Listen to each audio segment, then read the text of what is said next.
Hello, everyone. Many thanks for joining us today. Our guest speaker, Professor Emma Trentman. She is Associate Professor in Arabic at the University of New Mexico and Director of the Language Learning Center. She is an applied linguist whose research examines language learning during study abroad, virtual exchange, and in the language classroom. With a focus on language ideologies and multilingual approaches. She is co-editor of Language Learning in Study Abroad, the Multilingual Turn, and her research has appeared in various journals and edited collections. She directs the Arabic program at the University of New Mexico and is a co-editor of the Critical Multilingualism Studies Journal. Thank you, Emma, for joining us. You can start whenever you're ready. All right, thank you so much for having me. I'm excited to present to you and, of course, answer any questions. Hopefully, we'll have be able to have some good discussion at the end. So I'm going to be presenting on translanguaging pedagogies in the world language classroom. And usually what that means in our context is teaching languages other than English in the United States. And so what I'm going to do is start by discussing what is translanguaging, and then talking about translanguaging pedagogies, reframing existing practices, and then finally creating transformative spaces. So what is translanguaging? Many of you have probably heard this term before. It's a very hot term at the moment, I guess. And actually, I think to answer this question, we have to take one step further back and ask, what are language ideologies? And essentially, these are our beliefs about language. What is language? How do we learn language? And our, sort of beliefs and perspectives on language are typically socio-historically constructed perspectives. And so sometimes the word ideology has a bad connotation, we think of especially, maybe after in our current climate, but the idea really isn't to get rid of ideologies. We can't. In some ways, you have to have a perspective from somewhere. There's not a neutral perspective on language, but what we're focused on is becoming aware of the language ideologies and how they shape our beliefs about language and language learning and language teaching. And so monolingual language ideologies, which are sometimes also called nation-state ideologies, are perhaps the most common types of language ideologies in language education in the United States, at least. And they have their origin in European nationalism, where national linguistic and ethnic borders were created as distinct and mutually reinforcing. And these perspectives were exported worldwide through colonialism, especially in educational settings, and remain the dominant language ideology in educational settings to this day, I think. And so as such, they're prominent in research and practice and second language acquisition, applied linguistics, what we call foreign language teaching. And sometimes when we talk about monolingual language ideologies, our first thought is of things like English only, or everyone who moves to the United States should speak English. And those are monolingual language ideologies. But it's also true that we can view multilingualism in very monolingual ways, or in ways informed by monolingual language ideologies. And that happens, again, when we sort of don't think about how we conceive of languages. So when we take native speakers of the standardized language as the ideal linguistic behavior for learners to model, that has its roots in monolingual language ideologies. When we view previous knowledge of dialects and languages as something that might interfere with learning new ones. When we say that monolingual immersion in a classroom, or using the target language only is the ideal learning environment. When we sort of valorize study abroad and virtual exchange as, real opportunities for immersion without thinking about what's actually going on in those environments. And generally, it's, when we have a focus on which language is being used. So, the good learners will use their target language, or the good teachers will use the target language. And it's very much a focus on which language is it.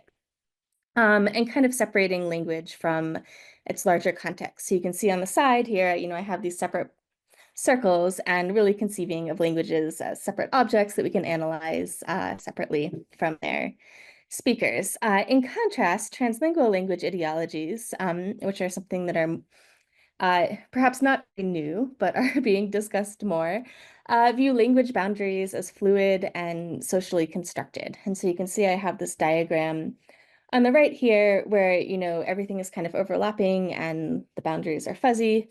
And there's really an emphasis on the linguistic repertoires of individuals rather than the social boundaries of named languages is the term they use. So rather than focusing on, is this English or is this Arabic, we start with the individual and look at what their linguistic repertoire includes.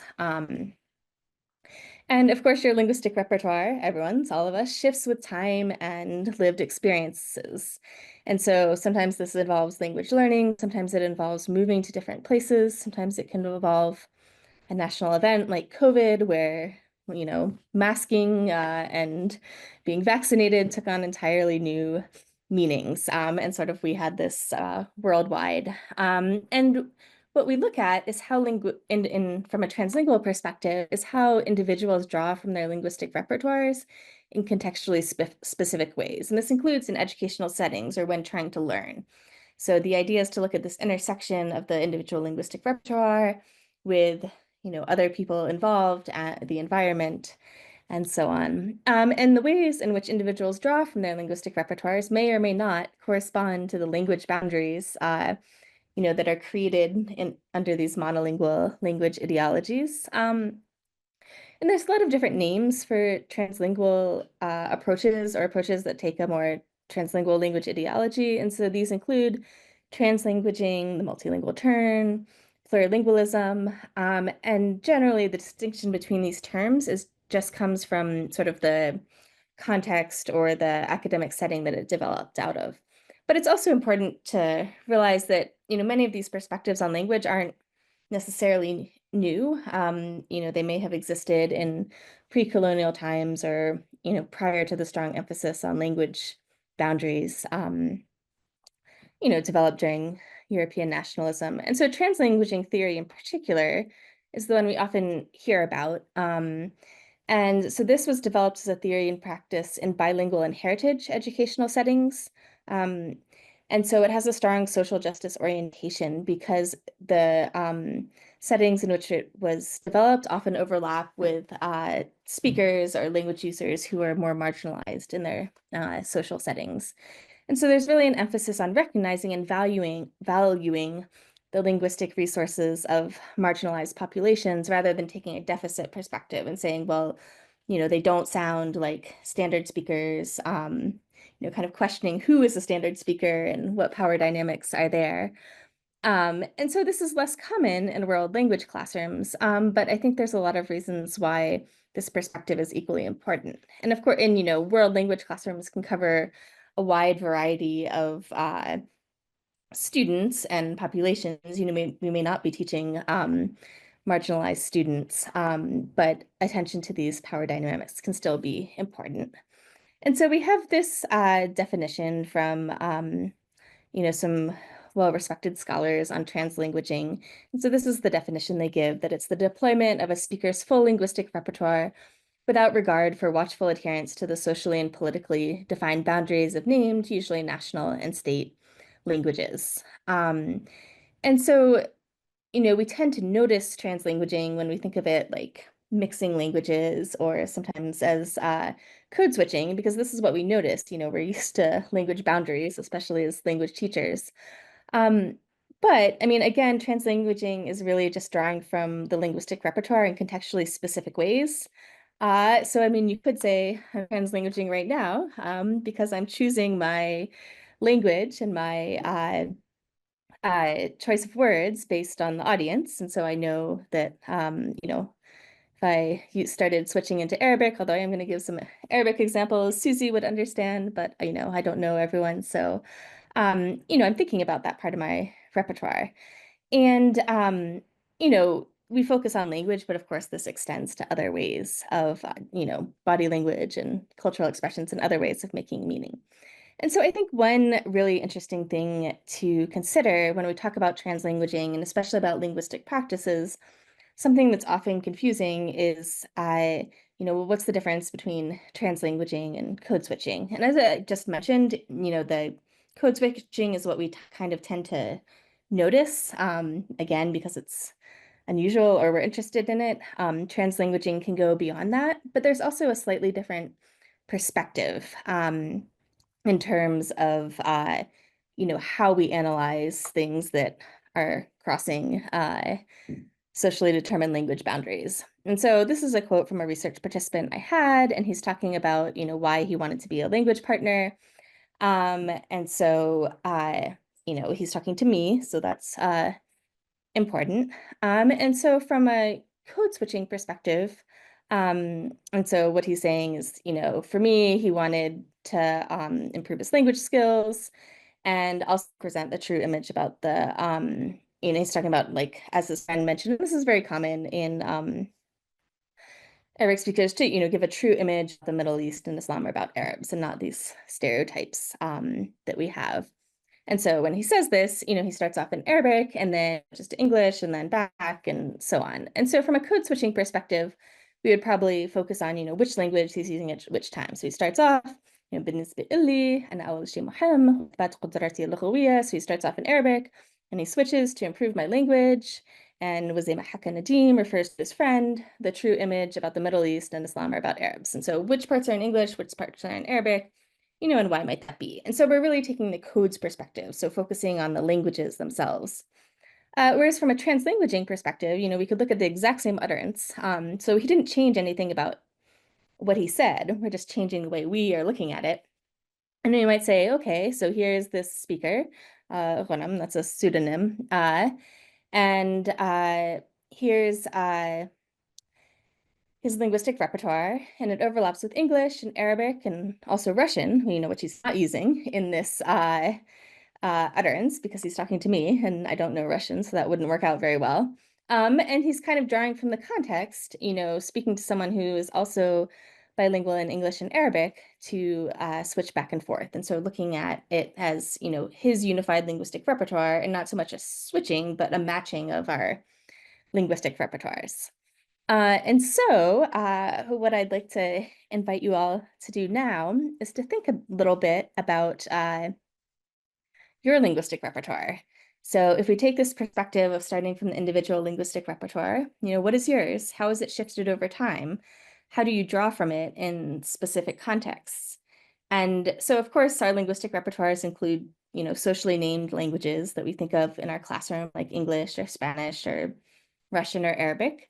But there's also dialects and sociolinguistic variation, of course, within all of these different languages and potentially across them. There's activity-specific jargon. So I have a picture up here of Scottish Highland dancing because that's something I do. And so even though everyone here speaks English, if I told you to stress bay across the room, it might be more challenging because that's like a very activity-specific move, a stress bay. And you can even have family-specific languages. So words that, you just use within your family to refer to things. So, as I'm going through this presentation, and we'll have time at the end for questions, and maybe you can share any thoughts on your own linguistic repertoires. But think about how it changes and, how you might actively want to change it in the future, changes that have happened, perhaps with or without your intentions.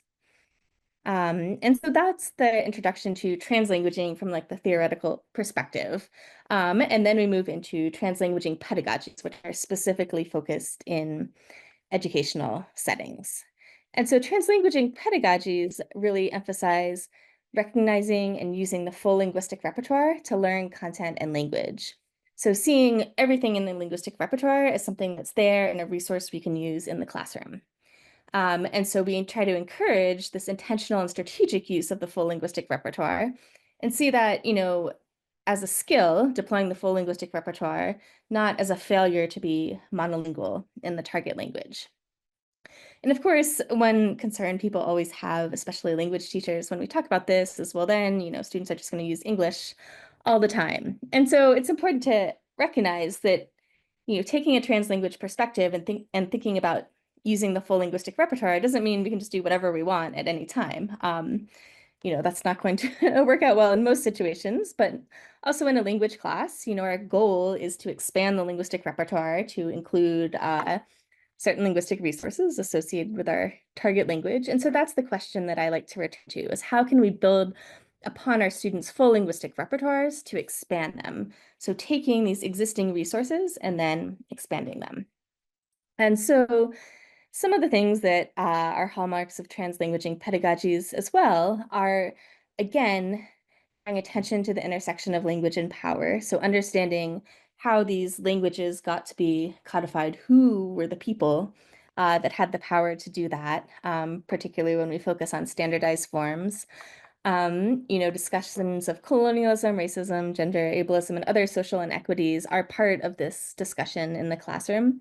And there's really an emphasis on connections between language and social justice or social inequities, and viewing these discussions not as, extra and like something we can add in if we have time after we cover the past tense, but kind of essential and tied to language learning. And so,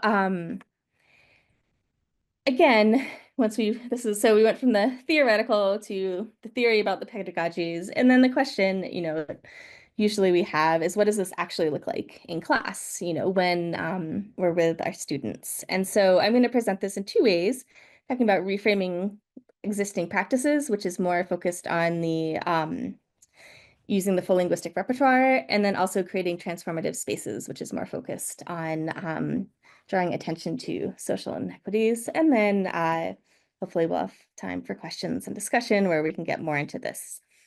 But so in terms of reframing existing practices, what I'm going to do is present like a series of things that if you're a language teacher, I think you'll recognize from the classroom, and kind of give you how they could be interpreted from a monolingual perspective and how they can be interpreted from a translanguaging perspective and the different implications this has for the classroom. And this goes back to that example I gave before with the translanguaging versus code switching. So oftentimes when we're talking about reframing existing practices, it's not necessarily that we're doing something different or the students are doing something different. It's our perspective that is changing on it. So for example, you might have the teacher who says, "Ana ashtarib Coca-Cola." Could be a first year unit. And so they say something like, "Ana ashtarib Coca-Cola." And you can probably guess what that means, even if you don't speak Arabic. I drink Coca-Cola. And so from a monolingual perspective, we could say, well, the teacher is using cognates to provide comprehensible input. Coca-Cola is the same thing in English and Arabic. And so it's helping the students learn, and the teacher is doing a good job of staying in the target language.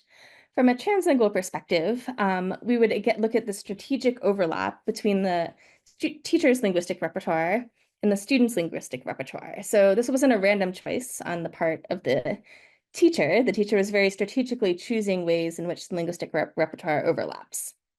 And I think, we all do this as language teachers. So our next example, you can imagine this in a first year language class where the student is talking about their daily routine.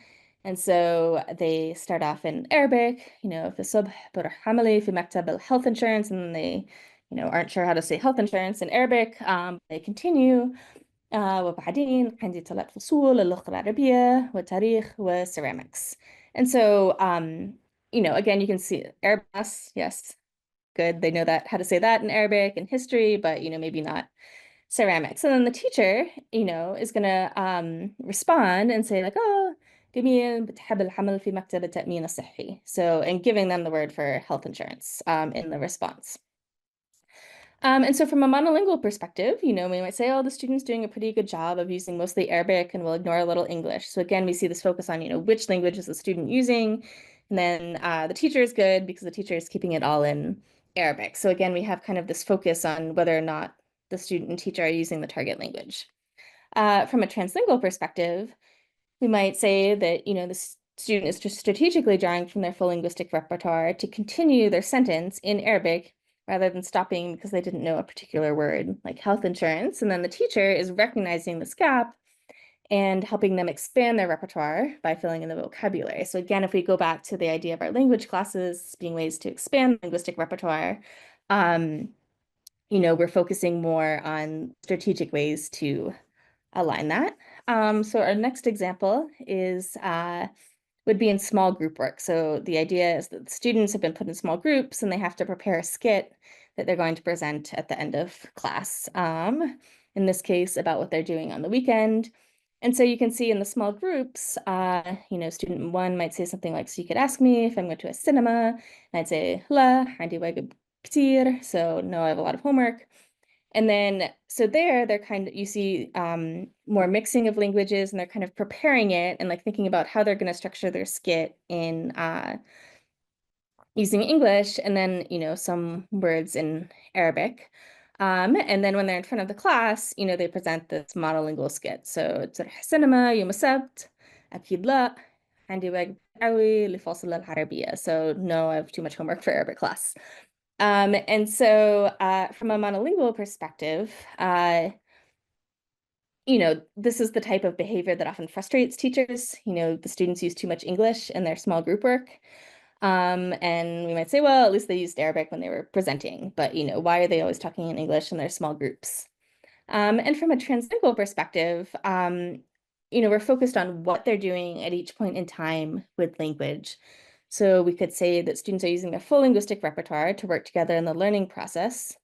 And this is helping them expand their linguistic repertoire. So in the end, they are able to do this monolingual final product, but they may not have like the planning and processing vocabulary or the to do that planning part in the target language. Or they may have the language, but not be able to sort of think through it at the same time, especially in a lower level class. And then, another way is to think about, in a conversation between a student and a language partner, for example, if you have tutors, a conversation, and so they're, talking. So the student, is asking about celebrating Ramadan and says, how do you celebrate Ramadan? بتروح المسجد أو بتأكل مع العائلة أو and then the language partner, responds and says, نعم الوقت مع العائلة والأصدقاء يعني مهم جدا. Family is very, very important. And so sort of says it in both English and Arabic. And from a monolingual perspective, again, we might feel frustrated that they're using English and, they could say these things in Arabic, but they're not. And from a translingual perspective, we might see how, there's more that they're learning here than just like words for eating and family. And so the student is really interested in what people actually do during Ramadan and wants to be sure that they have this knowledge. And then the partner also wants to make sure that the student has this cultural information. And again, in the case of Arabic in particular, but this applies to other languages as well, if we think back to that first example, language partners and teachers are often sort of, always in the back of our minds, sort of these stereotypes and Islamophobia. And so it's really important for a lot of people to, in our teaching or in conversations, make sure that there's more perspectives there. Moving on, we can talk, this is our final example. So these are some memes that we use when we're learning the Arabic letters.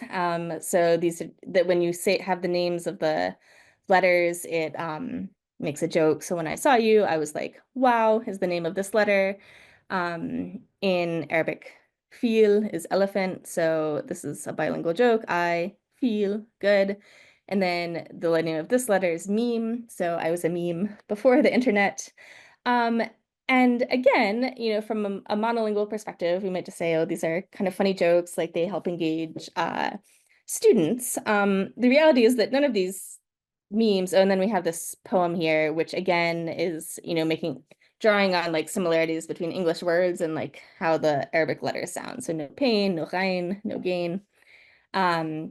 Hit me up in the afternoon, etc. From a more translingual perspective, we could say that this is using humor or expanding the linguistic repertoire using humor and social connection, because again, these are memes designed for bilingual speakers, not Arabic learners. And so it's helping our learners connect to this larger bilingual community which also speaks Arabic.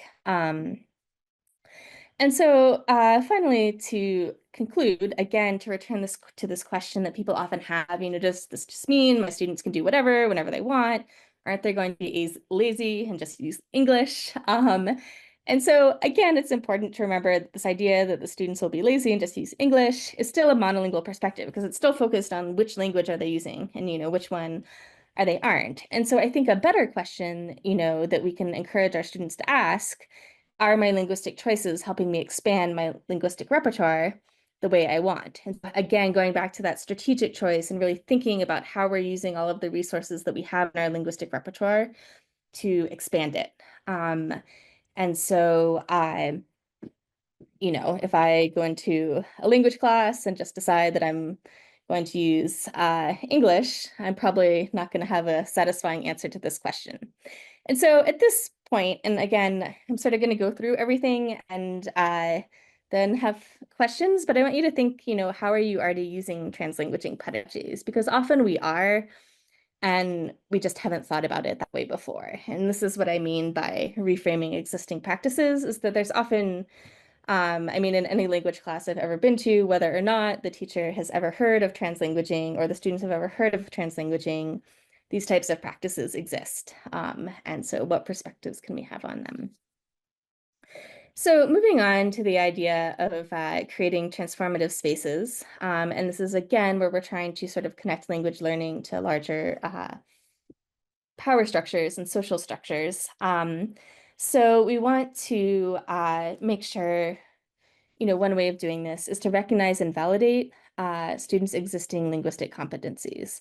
So recognizing what are their linguistic repertoires. So if they're developing in the language we're teaching, or even if they're developing the language we're teaching and say English, like the dominant language, what resources do they have access to? And, how can they draw from these to expand them? So for example, in Arabic class, we often have a lot of Farsi speakers who are taking Arabic for religious reasons and making connection, it's the same script or almost the same. So making those type of connections, making cultural connections can be a way to look for ways in which students' existing linguistic competencies, even if it's not a related language, can be helpful.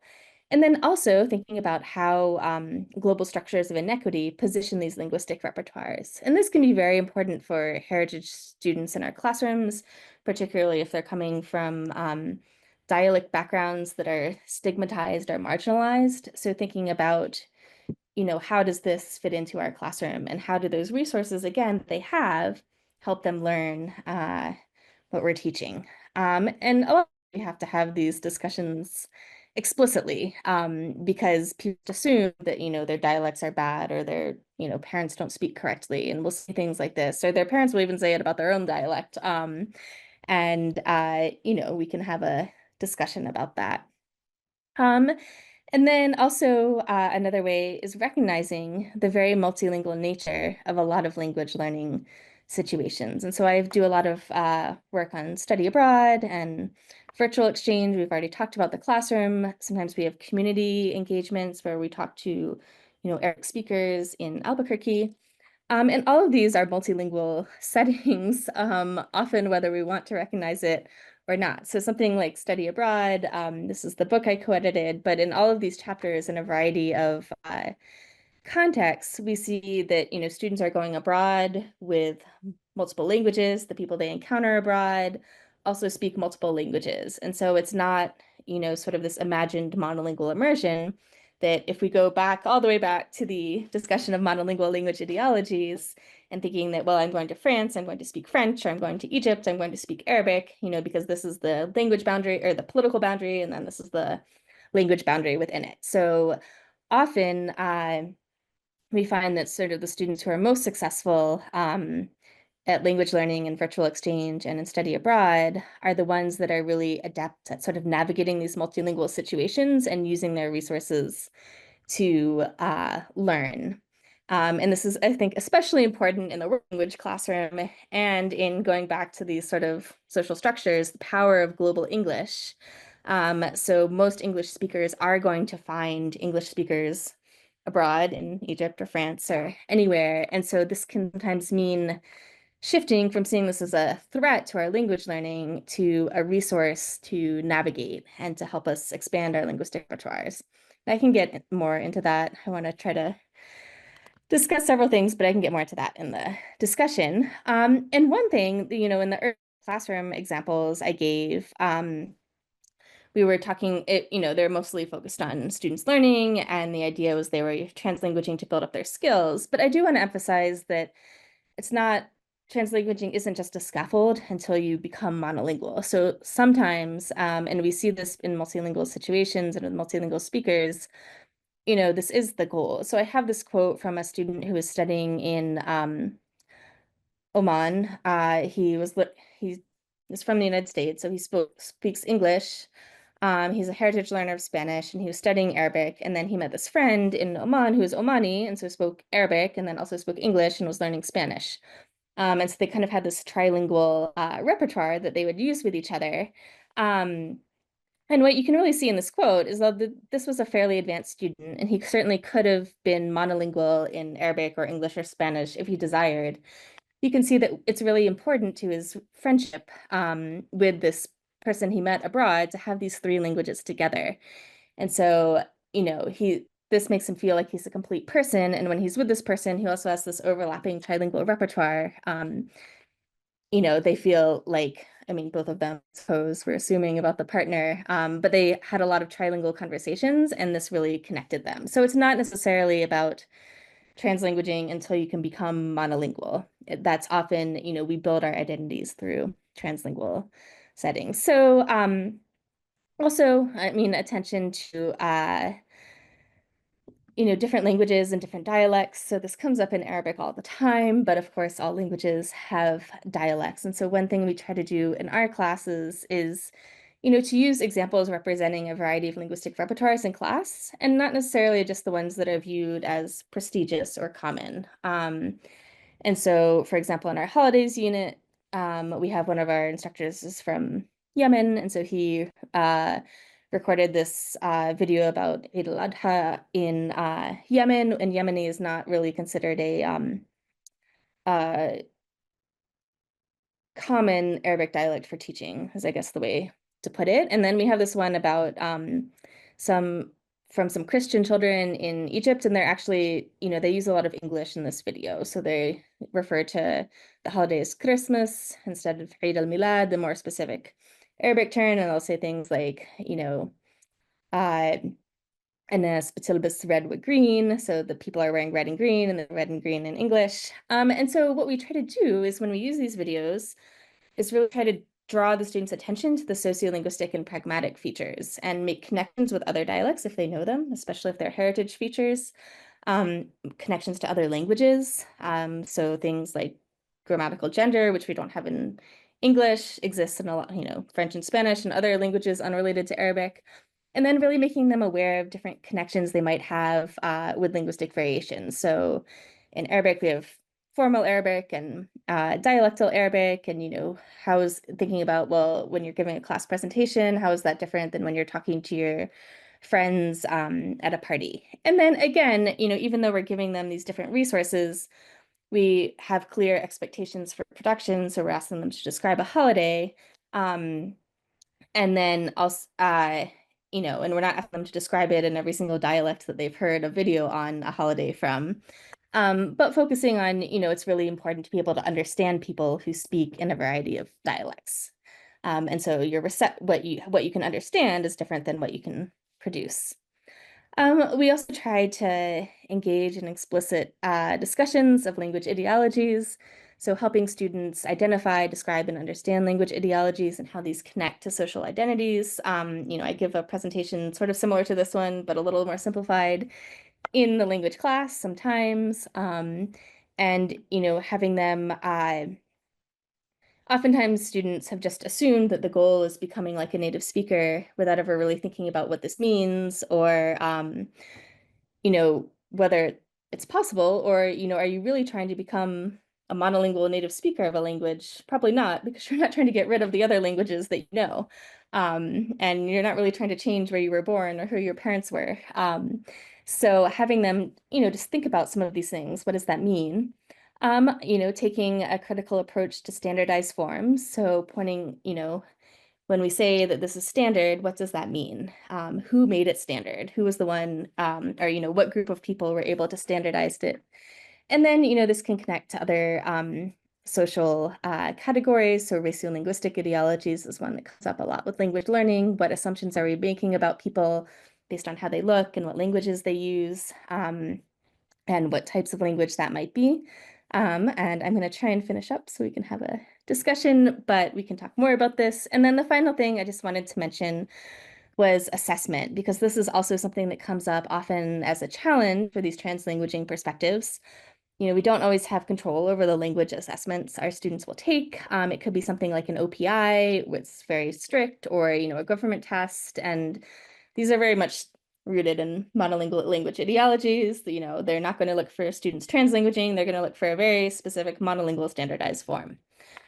So, but I mean, I think, we can't control the tests, but we can make our students aware of things like who created the test. And, this test is measuring a specific thing, but whether you do well or you do poorly on it, it's not a measure of your knowledge of that language, or it's not a complete measure. It's measuring a very specific thing. And that might be something that's important to you if you're trying to get a job in the government, for example. But for other students, it might not be important. So maybe they don't want to take that test as the assessment of their language knowledge because they're trying to, speak to their family in Jordan, and it's not really looking at that. So it can kind of help students have perspective on some of these standardized tests rather than assuming that they are the end all and be all of language and measurement.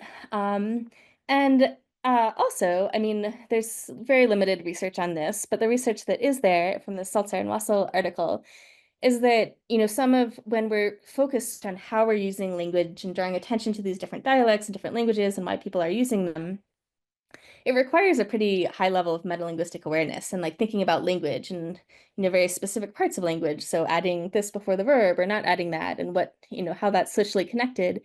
And so sort of that strong, in this article anyway, they found that really explicit focus on metalinguistic awareness was actually helpful for the students because then they could, when they were taking these standardized tests.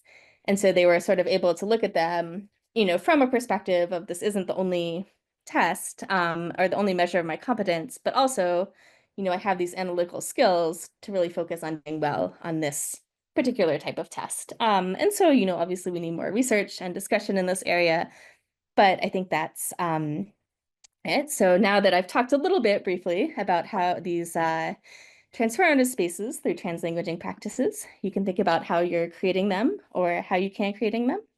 And that is the Shukran jazilan. This is the end of my presentation, and I'm happy to answer any questions or if you have examples, from some of the things I talked about from your own experiences, your linguistic repertoire, or things you have done or experienced in language classes, I'd be happy to hear them.